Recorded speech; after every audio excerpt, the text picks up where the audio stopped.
مثال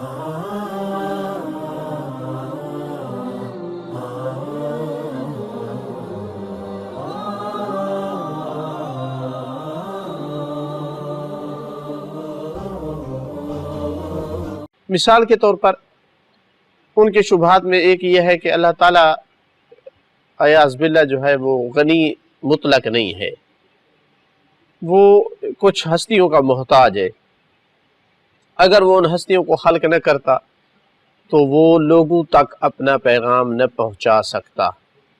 مثال کے طور پر ایک روایت وہ نقل کرتے ہیں کہ امیر المومنین علیہ السلام نے نہج البلاغہ میں فرمایا وَإِنَّ اللَّهَ اخْتَصَّ لِنَفْسِهِ مِن بَعْدِ نَبِيِّهِ صلی اللہ علیہ وآلہ وسلم من بریتہ خاصتاً، کہ اللہ نے اپنے لیے رسول اکرم صلی اللہ علیہ وآلہ وسلم کے بعد اپنی بریت میں سے کچھ لوگوں کے لیے وہ اپنے ساتھ مختص کیا، یعنی اپنی طرف اور اہل بیت علیہ السلام کی طرف جو ہے وہ اشارہ کیا۔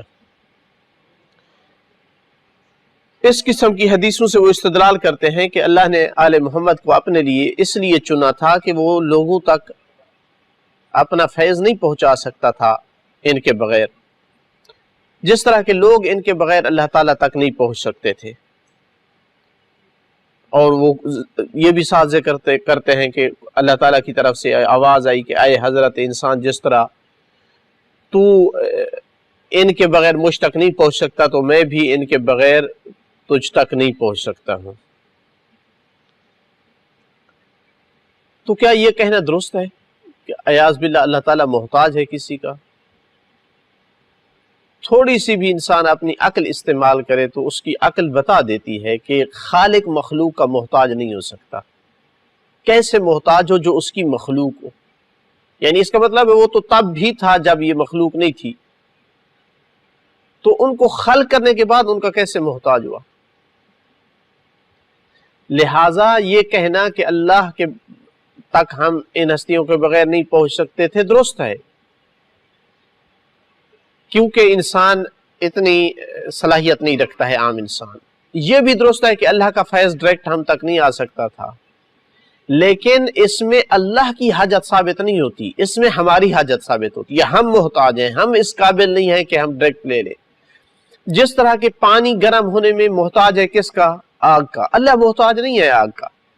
اللہ نے دنیا اسباب و مسببات کے تحت چلائی ہے، کن فیکون سے نہیں چلائی۔ تو وہ مجھے کن فیکون سے بھی کر سکتا تھا کہ علم دے دے یا رزق دے دے یا سب کچھ عطا کر دے، لیکن دنیا اسباب و مسببات کے تحت چلائی تو اپنے فیض کو اسباب کے ذریعے سے پہنچانا چاہتا تھا۔ تو یہ دنیا، اس کا جو سسٹم اور نظام تھا اور انسان کی جو کمزوری تھی، اس کی حاجت اور ضرورت تھی کہ وہ ایسے مخلوق کو خلق کرے جو اللہ تعالیٰ اور مخلوق کے درمیان جو ہے وہ واسطہ بن سکے۔ ورنہ تو کہا جائے گا کہ اللہ جلا نہیں سکتا بغیر آگ کے، اللہ کسی چیز کو ٹھنڈا نہیں کر سکتا بغیر پانی کے، اللہ صحت نہیں دے سکتا بغیر بیماری علاج کے۔ نہیں، اللہ تعالیٰ نے یہ سسٹم، یہ دنیا کا نظام اسباب اور ان کے مسببات کے تحت چلایا ہے، اور اس سے بہترین نظام نہیں ہو سکتا تھا۔ تو اس وجہ سے اللہ نے جو ہے وہ کچھ وسائط بنائے ہیں جن کے ذریعے سے جو ہے ہم تک فیض پہنچتا ہے۔ تو ایک معنی درست بھی ہو سکتا ہے کہ ہم تک اللہ تعالیٰ جو نظام اس نے بنایا ہے، اس نظام کے تحت اللہ تعالیٰ اسباب اور مسببات کے ذریعے سے پہنچانا چاہتا، تو اس کے لیے ضرورت تھی کہ ان کو خلق کرتا۔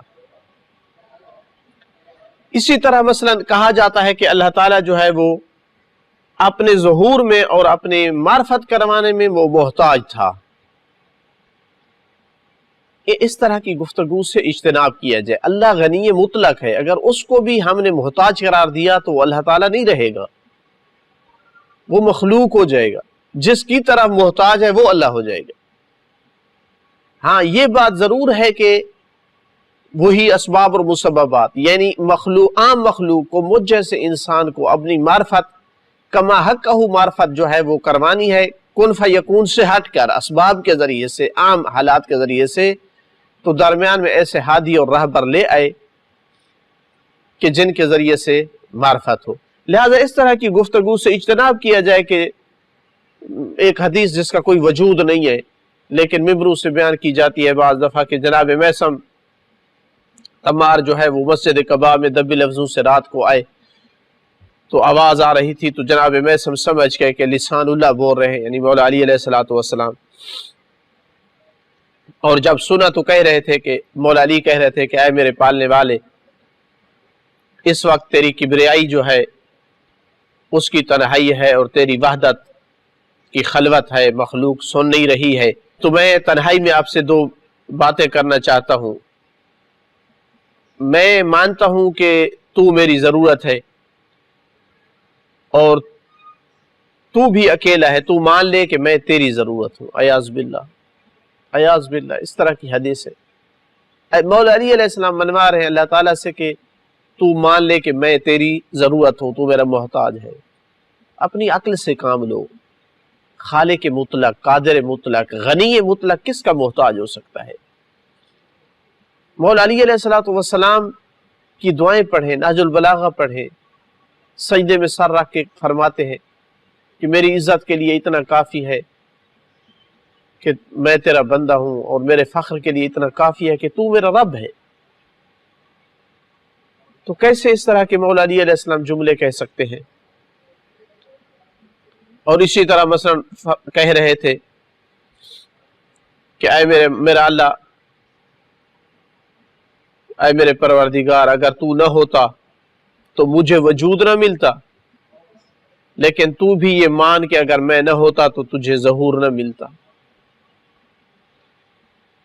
اللہ تعالیٰ اپنے آپ کو اپنی کن فیکون کے ذریعے سے ظاہر کر سکتا تھا، انسان کو خلق ہی اسی طرح کرتا کہ وہ اللہ تعالیٰ کی ساری معرفت فطرت میں اس کے رکھ دیتا، لیکن اللہ نے نظام بنایا ہے، انسان کو ایسا خلق کیا ہے تاکہ وہ محتاج ہو کن کا؟ انبیاء کا، تاکہ وہ محتاج ہو ائمہ کا، تو اس لیے ائمہ کو ہادی اور راہبر بنا کر بھیجا ہے۔ اس طرح میں کوئی شک نہیں کہ وہ ہادی اور راہبر ہیں، وہ اللہ کی معرفت کرواتے ہیں، لیکن نہیں کہہ سکتے مولا علی علیہ السلام کہ میں نہ ہوتا تو تو ظاہر نہیں ہو سکتا تھا۔ اللہ تعالیٰ چاہے تو انبیاء 1,24,000 کی بجائے کروڑوں انبیاء پیدا کر دے، ہر انسان کو نبی بنا کر دنیا میں بھیجے، ہر انسان کو امام کی طرح معرفت دے کر کے بھیجے۔ جو مولا علی علیہ السلام کو خلق کر سکتا ہے، جو رسول اللہ صلی اللہ علیہ وآلہ وسلم کو خلق کر سکتا ہے، ذاتی طور پر اس کی قدرت میں کوئی شک نہیں ہے کہ وہ اور بھی ایسی ہستیاں خلق کر سکتا تھا۔ یہ ناقص ہے معرفت توحید جو کہتا ہے کہ اللہ اعاذ باللہ عاجز تھا۔